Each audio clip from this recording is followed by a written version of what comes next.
नमस्कार। आज की ब्रीफिंग के लिए हमारे साथ हैं secretary health, DG ICMR and joint secretary health. Friends, I'll just request all of you, please keep your mobiles on the silent mode and cross questioning should be avoided. I'll now request Secretary Health to make the presentation. Sir. नमस्कार। हम आपके सामने आज देश में और विशेषकर राज्यों में कोविड-19 की जो स्थिति है उसके बारे में एक संक्षिप्त जानकारी देंगे और उसके बाद आपके प्रश्नों के जवाब देंगे।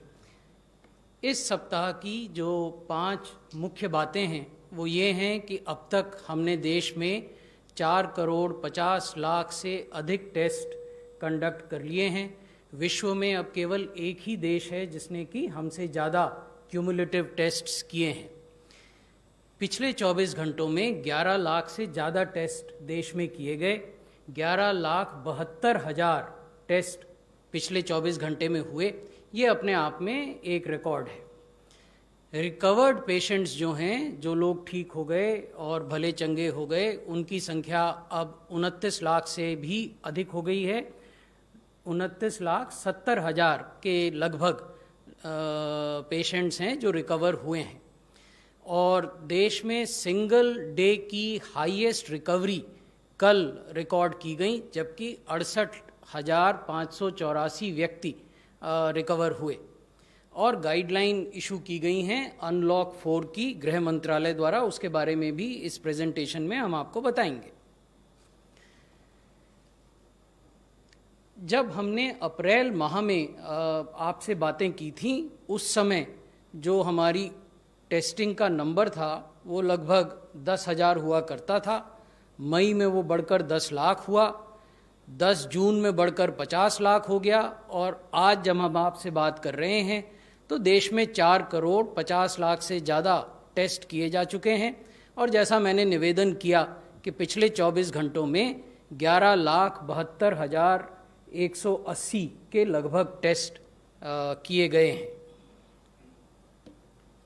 जिस प्रकार से टेस्ट की संख्या बढ़ रही है उसी प्रकार से रिकवर होने वाले लोगों की संख्या भी बढ़ रही है।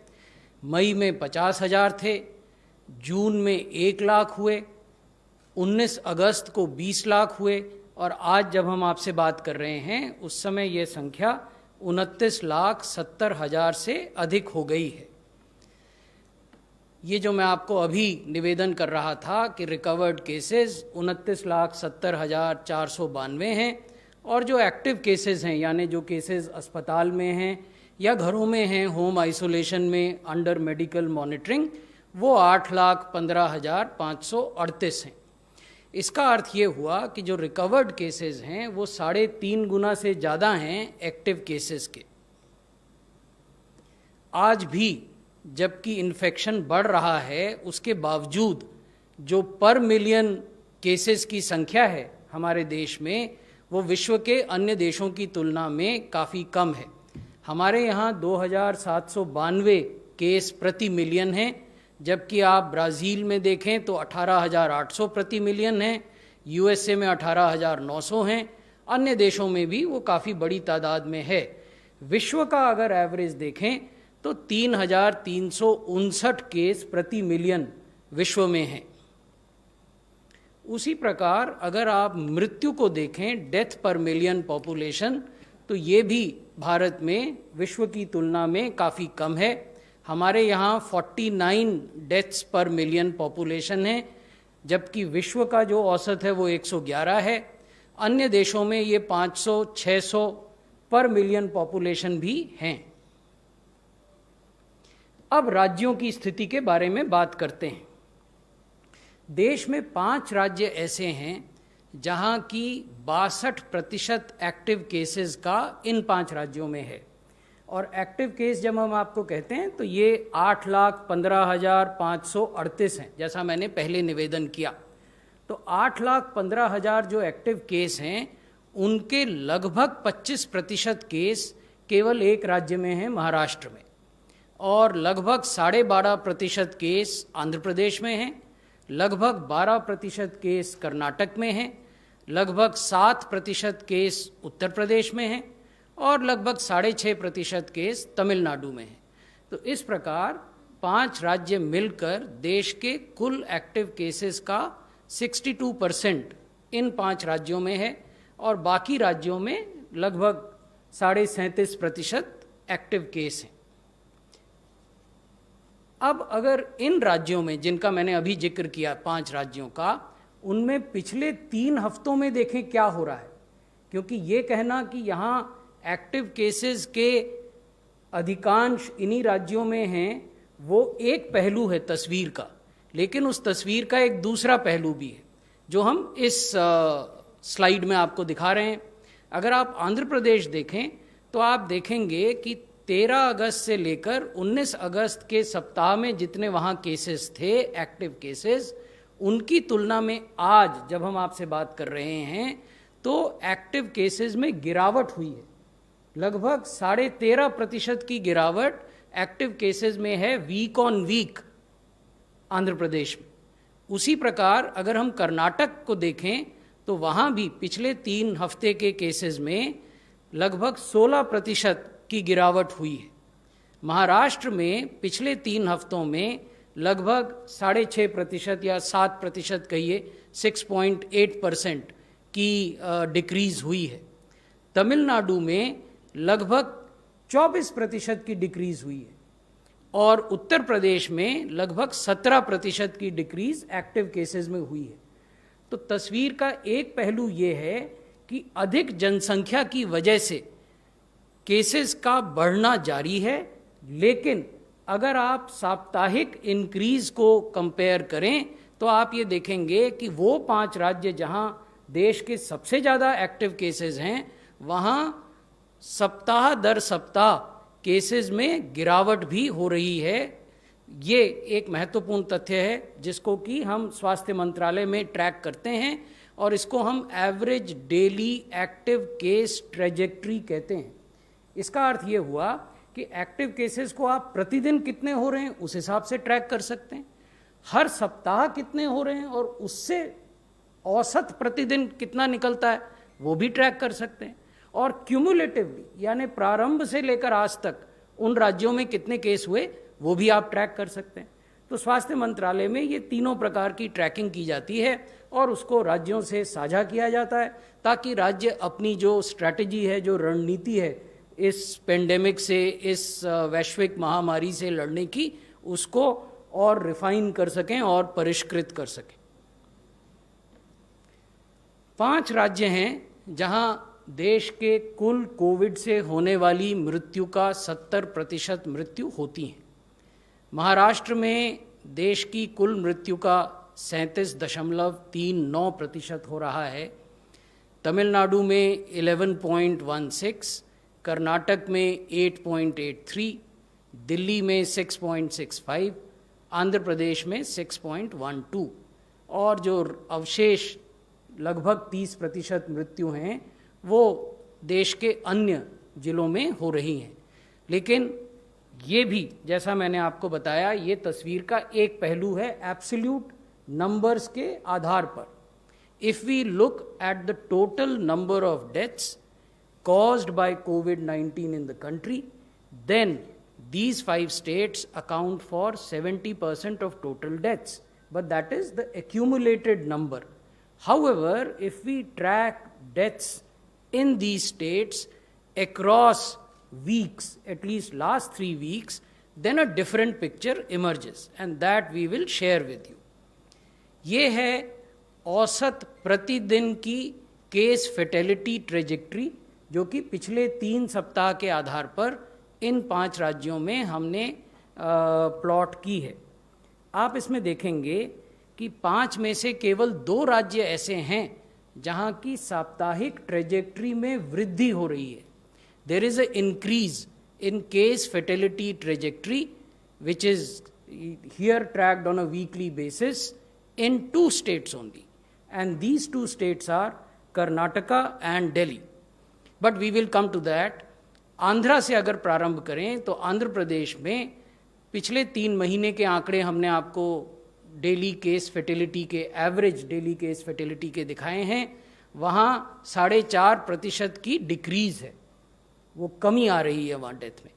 कर्नाटक में लगभग 9.5% की इंक्रीज़ दर्ज की जा रही है। महाराष्ट्र में 11.5% की डिक्रीज़ है। तमिलनाडु में 18% की डिक्रीज़ है और दिल्ली में लगभग 50% की इंक्रीज़ है। ये 50% इसलिए दिख रहा है क्योंकि अचानक दिल्ली में मृत्यु बढ़ी हैं। आप सब लोग अवगत हैं कि लगातार न केवल एक्टिव केसेस की संख्या दिल्ली में घट रही थी बल्कि मृत्यु की संख्या भी घट रही थी। लेकिन पिछले कुछ सप्ताहों से दोनों पैरामीटर्स पर, यानी एक्टिव केसेस के पैरामीटर पर भी और मृत्यु के पैरामीटर पे भी बढ़ोतरी हुई है। और उसको देखते हुए भारत सरकार के गृह मंत्रालय के नेतृत्व में फिर से दिल्ली सरकार के साथ एक्टिव एंगेजमेंट करके हम कदम उठा रहे हैं। दिल्ली के माननीय लेफ्टिनेंट गवर्नर के स्तर पर भी बैठकें हुई हैं। इस सप्ताह में कुछ नई गाइडलाइंस भी निर्गत की गईं। सबसे पहले गृह मंत्रालय द्वारा अनलॉक 4.0 की गाइडलाइंस इशू की गई, आप सब अवगत हैं। उसमें अधिकांश गतिविधियां परमिट की गई हैं कंटेनमेंट जोन के बाहर, और राज्यों को तथा संघ शासित क्षेत्रों को ये परामर्श दिया गया है कि वो कंटेनमेंट जोन के बाहर किसी भी प्रकार का लॉकडाउन करने से पहले भारत सरकार से विमर्श कर लें। इसके साथ ही डायबिटीज़ मैनेजमेंट पर क्लिनिकल गाइडलाइंस हमने जारी की हैं स्वास्थ्य मंत्रालय ने, खासकर ऐसे मामलों में जहां की मरीज़ को कोविड होने की भी संभावना हो या ILI और सारी के सिम्टम हो और डायबिटीज़ भी हो। उसी प्रकार हमने एक गाइडलाइन निर्गत की है कि कैसे TB और कोविड की बाई डायरेक्शनल स्क्रीनिंग की जा सकती है और ILI और सारी के केसेस में TB की स्क्रीनिंग कैसे की जा सकती है। अब जो मैं अंत में आपके साथ साझा करना चाहता हूं और आपके माध्यम से सब लोगों से अपील करना चाहता हूं, वो ये है कि आने वाले कुछ दिनों में हम त्योहारों के मौसम को देखेंगे। वर्तमान में हम परीक्षाओं के दौर से गुजर रहे हैं। अनेक प्रकार की परीक्षाएं कॉलेजों में, यूनिवर्सिटीज़ में हो रही हैं।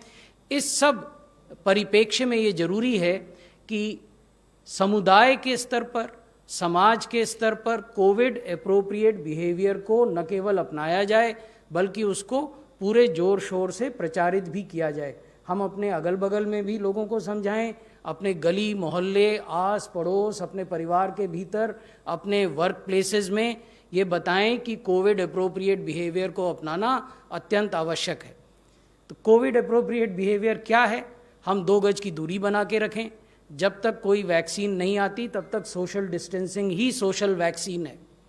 हम अपने हाथों को निरंतर साबुन और पानी से धोएं, चाहे वो मैले न हो तो भी धोएं। एल्कोहल बेस्ड सैनिटाइजर्स का उपयोग करें। रीयूजेबल फेस कवर और मास्क पहनें। अपने आँखों, नाक और मुंह को हाथ से छूने से बचें। और जब भी हमें खांसना हो या छींकना हो तो अपने नाक और मुंह को कवर करें। तो ये बहुत महत्वपूर्ण है, और ये इसलिए महत्वपूर्ण है कि जब आप आर्थिक गतिविधियां करते हैं या अन्य किसी प्रकार की गतिविधि करते हैं तो लोग एक स्थान पर एकत्रित होते हैं और तब ये आवश्यक हो जाता है कि सब अपनी अपनी सुरक्षा की पूरी जिम्मेवारी लें। बहुत बहुत धन्यवाद। धन्यवाद सर। अब मैं रिक्वेस्ट करता हूँ DG ICMR से, सर आप बोलना चाहेंगे और we can take the questions straight away. Friends, we can start with your questions. 62. Sir मेरा ये सवाल है कि जो इम्यूनिटी अगर कोई पॉजिटिव होता है, उसका ठीक होता है, तो इम्यूनिटी कितने दिन तक रहती है, और इसको लेकर कोई सर्वे किया गया है कि कब तक इम्यूनिटी रहती है शरीर में, और वैक्सीन को लेकर अब तक किस स्टेज पर हैं सर, कितने कहाँ तक पहुँचे सर? वैक्सीन के प्रश्न का जवाब DG ICMR दे देंगे। जहाँ तक इम्यूनिटी का प्रश्न है, अलग अलग तरह की साइंटिफिक स्टडीज़ स्वास्थ्य मंत्रालय के संज्ञान में हैं, जिनमें ये कहा गया है कि 5-6 महीने से लेकर सालों तक इम्यूनिटी या एंटीबॉडीज़ रहते हैं। लेकिन हमारा सबको परामर्श ये है कि चाहे आप बीमार हुए हों और रिकवर भी हो गए हों, तो भी जो सोशल डिस्टेंस, मास्क पहनना, हाथों को धोना, इन सब चीज़ों को पूरी सावधानी से इनका पालन करें।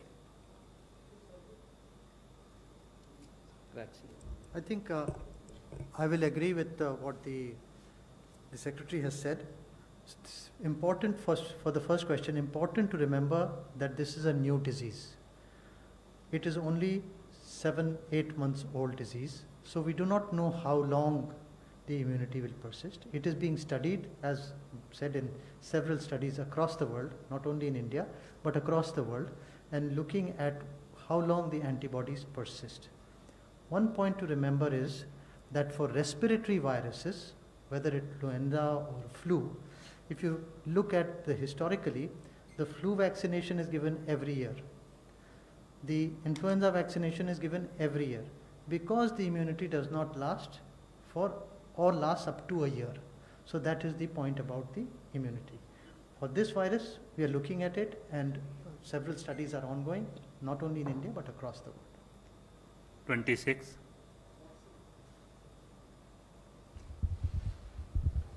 सर नितेंद्र डीडी न्यूज़ से बोल रहा हूँ। कई ऐसे एसिम्प्टोमेटिक पेशेंट हैं जो अचानक उनकी डेथ हो रही है, और हैदराबाद की एक इंस्टीट्यूट जो गवर्नमेंट के इंस्टीट्यूट है उनका ये स्टडी है कि एसिम्प्टोमेटिक पेशेंट में वायरस लोड ज़्यादा है, तो ये कितना गंभीर खतरा है?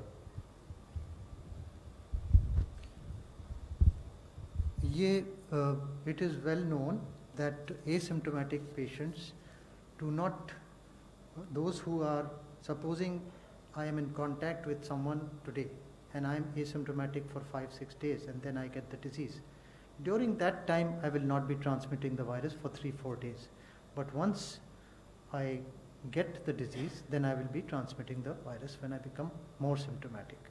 That is very important. Sudden death can occur because it does affect the coagulation system and the blood clotting system. So if the clot is formed either in the heart or in the brain, then it can lead to, like a heart attack or a brain attack or a stroke, can cause sudden death.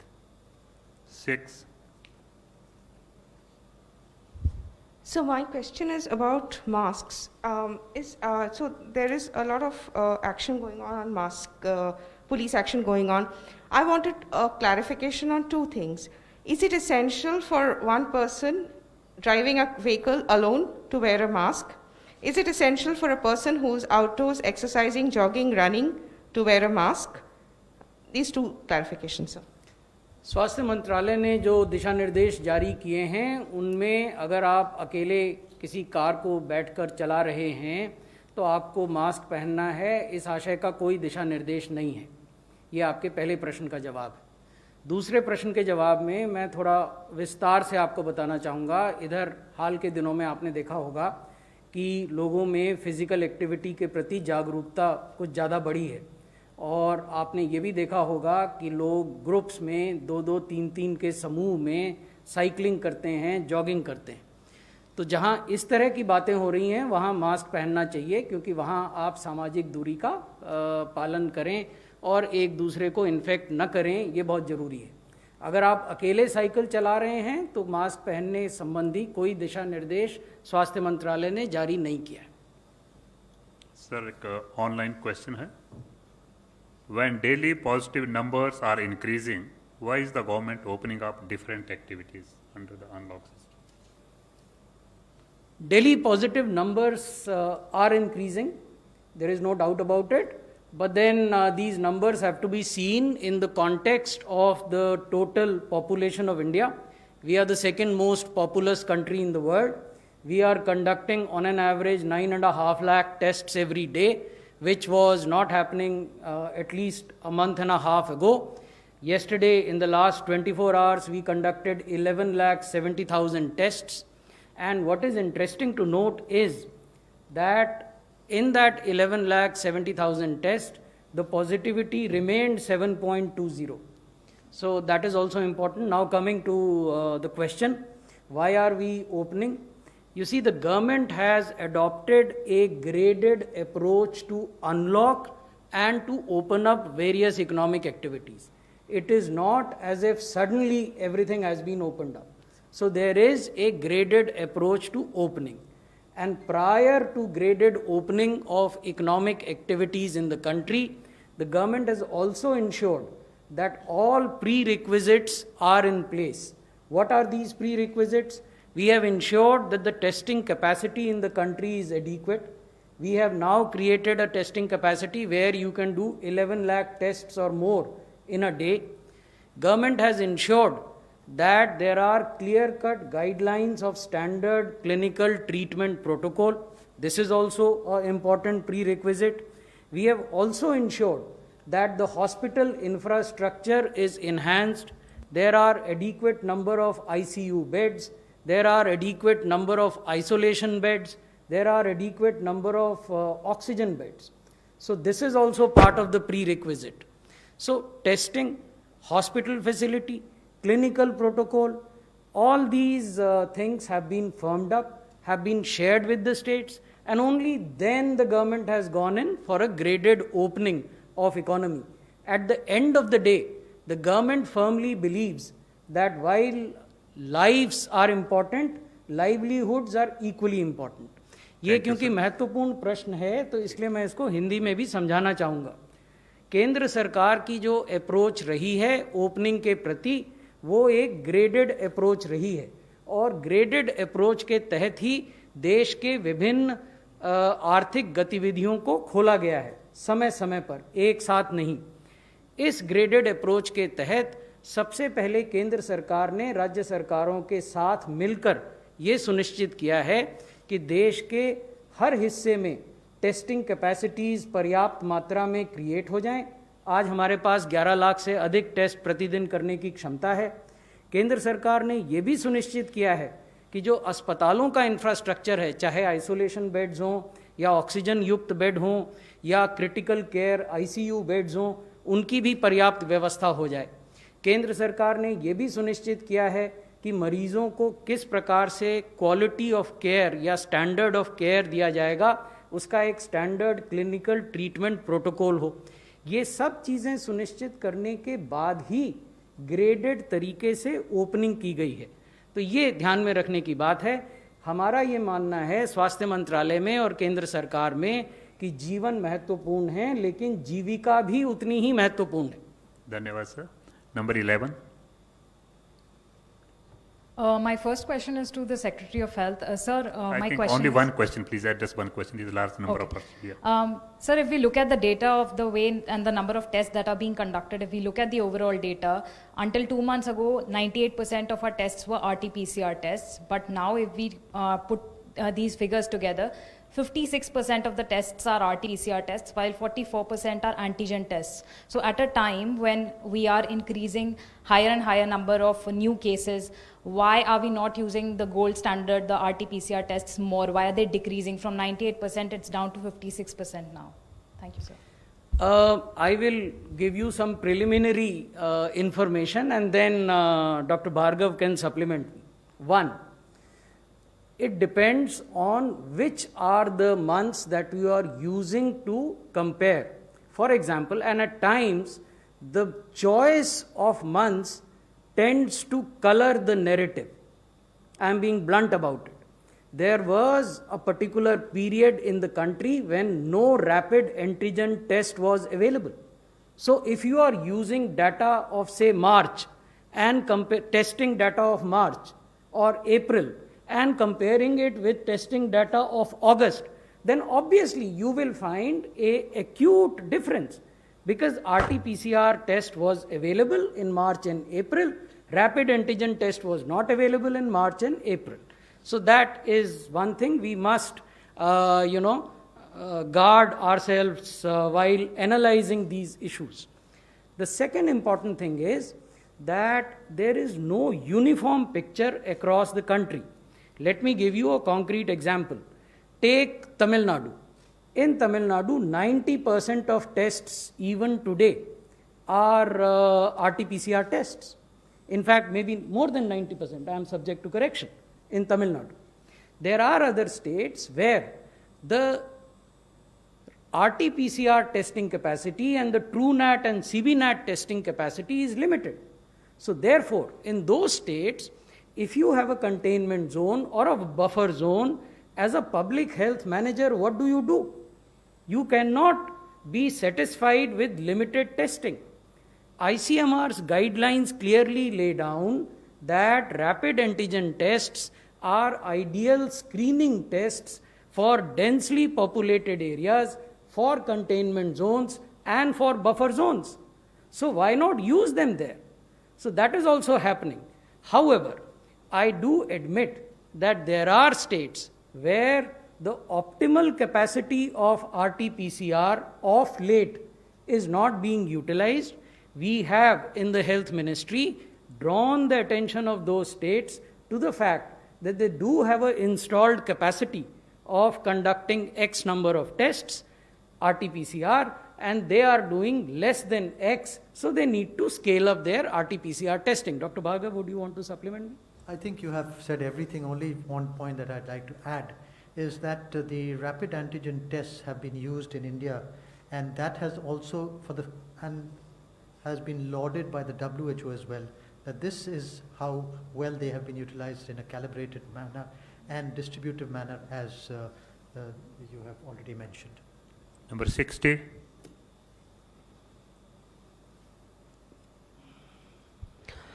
Sir मैं आपसे एक सवाल ये पूछना चाह रहा हूँ कि हम देख रहे हैं जैसे जैसे टेस्टिंग बढ़ती चली जा रही है वैसे वैसे नंबर ऑफ पेशेंट्स भी बढ़ते चले जा रहे हैं, यानी कि जो संक्रमित लोगों की संख्या है वो भी बढ़ती चली जा रही है। क्या इसे इस तरीके से भी देखा जा सकता है कि इस वक्त देश में बहुत बड़ी संख्या में मरीज हैं, अगर उनको टेस्ट किया जाए तो उसमें से 7% लोग, जैसा कि आप पॉजिटिविटी रेट बता रहे हैं, उतने लोग पॉजिटिव निकलेंगे ही निकलेंगे? और इसी में एक एडिशनल सवाल ये है, I think it's already answered also question, so I think we'll pass it on to the next person. Would you like to say क्या something? टेस्टिंग बढ़ाने की योजना है आपकी? मुझे केवल 2 सीमित बातें कहनी है, क्योंकि अधिकांश चीज़ों का जवाब मैं पहले दे चुका हूँ।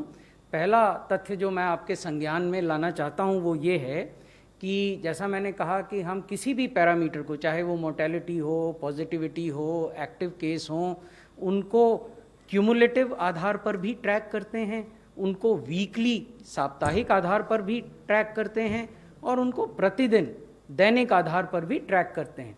ये इसलिए आवश्यक है कि अगर आपको अपनी स्ट्रैटेजी को डायनेमिकली रिफाइन करना है इस पेंडेमिक से जूझने के लिए, तो ये आवश्यक है कि आप किसी भी पैरामीटर को दैनिक, साप्ताहिक और कुल आधार पर लगातार देखते रहें और राज्यों से और संघ शासित क्षेत्रों से उसको साझा करते रहें। तो इस परिप्रेक्ष्य में आप ये देखेंगे कि आज से 2 महीने पहले तक हम लगभग 3-3.5 लाख टेस्ट हर दिन करते थे। अब पिछले 24 घंटे में हमने 11,70,000 टेस्ट किए। जैसा मैं पहले निवेदन कर चुका हूं कि जब हमने 11,70,000 टेस्ट किए तो हमारी दैनिक positivity, daily positivity, that is yesterday's positivity, is 7.2%। अगर आप क्यूमुलेटिव पॉजिटिविटी देखें, जब से ये इन्फेक्शन भारत में शुरू हुआ तब से लेकर आज तक जो टेस्ट हुए और जो पॉजिटिव निकले, वो पॉजिटिविटी 8.4% है। अगर आप वीकली पॉजिटिविटी देखें तो जो वीक अभी खत्म हुआ लास्ट वीक, उसमें ये 8% थी। तो आप देखेंगे कि पॉजिटिविटी बढ़ने की बजाय घट रही है, यानी अगर आप टेस्ट बढ़ाते हैं तो पॉजिटिविटी घट रही है। और यही WHO कह रहा है। WHO ये कहता है कि if you do 140 test per million per day and do it on a sustained basis and target a positivity of 5% और below, then you are going towards the objective of managing the pandemic. So that is what we are trying to do, and that is our advice to the states. 22.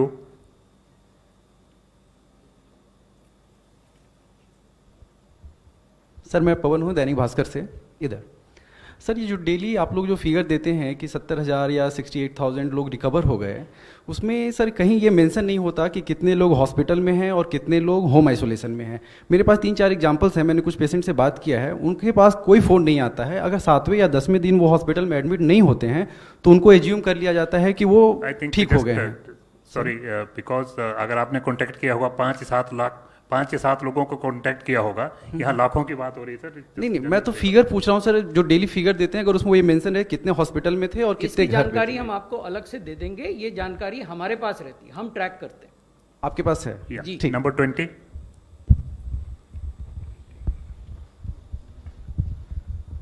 Sir, though you have partly answered this question on Delhi, sir, because now the metros are also opening and entire Delhi is opened up. Is this the second wave or peak, whatever we say? And sir, the point is, what is the reason that we are witnessing this case rise in Delhi? And Dr. Bhargava, when is the Sero survey coming? I think it is applicable to all, like, be I specific think to the zero question. surveillance you can answer. I'll answer this also, why the cases, basically, as Sero survey part is, the first Sero survey was done in April, May. And now the second Sero survey has started in the whole country, 70 districts, 50 districts have completed, and a few states are left. And hopefully we should have the results of the entire Sero survey of the country, which should be available in the next 2 weeks' time. Having said that, we also have the results of individual cities. For example, Delhi did 2 Sero surveys, the third Sero survey is now being completed. Chennai has done another Sero survey, Mumbai has done another Sero survey, and all of them are hovering around 20 to 30% on the 3 big cities that we can talk about in terms of the prevalence at the moment. But once we have a look at what is the national numbers, we will definitely give you, definitely this month it will be available. 17. Hi, I'm Namita from The Week. I wanted to ask Dr. Bhargava about the PLACID trial. Plasma therapy is being controversial, it's being debated, the FDA gave the emergency approval.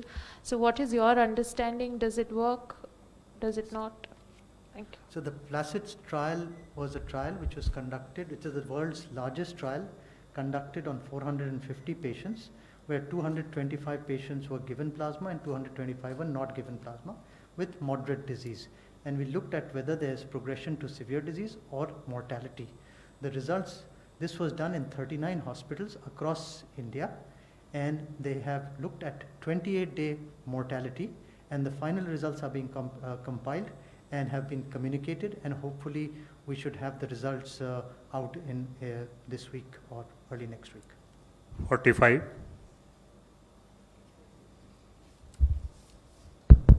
Hi, sir, what is the update on the National Committee on Vaccine Administration? It's been about a month. Has there been any sort of decision that has come across, that you've come to? The National Expert Committee on Vaccine Administration has met 4 times, and its subcommittees have met twice. It has engaged with the 5 major domestic producers of vaccine. It has also engaged with manufacturers of vaccine who are outside the country, and it is looking at various procurement and financing mechanisms. At this point in time, that is all we can share with you. 14. So Sneha from CNN News 18. I want to ask, what's the latest figure in terms of the total number of doctors and healthcare workers who've died ever since the outbreak of the pandemic? What we track at the level of Ministry of Health is the positivity rate in healthcare workers as a group. Not only doctors, but we also look at doctors, nurses, paramedics, and then we share it with the states and UTs, because these are precious resource and there is a need to be alert and to protect our healthcare workers against infection. Having said that, let me also share with you some of the figures that I have with me. For example, in Telangana, the healthcare workers' positivity is 18%. In Maharashtra, it is 16%. In Delhi, it is 14%. In Karnataka, it is 13%. In Puducherry, it is 12%. And in Punjab, it is 11%. So these are those states where the positivity rate, that is, people who are testing positive among healthcare workers, is on the higher side. So we have drawn the attention of these states, and Puducherry being a UT, we have drawn their attention also through Ministry of Home Affairs, that this is one issue that then highlights the hospital infection practices. After all, we must raise the question, how are the healthcare workers getting infected? Is it the hospital? Because that could be one reason. So therefore, there is a standard protocol for hospital infection control. Whether that protocol is being followed or not, if not, it must be followed. Then whether adequate protection is being taken by these healthcare workers, that is donning and doffing of PPE. We have also issued a SOP on that. We have recommended a buddy system where you have group of 2 nurses or 2 doctors where one sees the other whether the PPE has been correctly donned or doffed. So that is another issue. We have also drawn the attention of states and UTs to the localities from where these doctors and nurses and support staff are coming to the hospital. If they are bringing infection from those localities, then we need to decide whether those localities have been contained or not. In case there is a need for containment or declaring them as buffer zone, then that must be done. So there are SOPs in place and we insist that they be complied with. Last question, 56.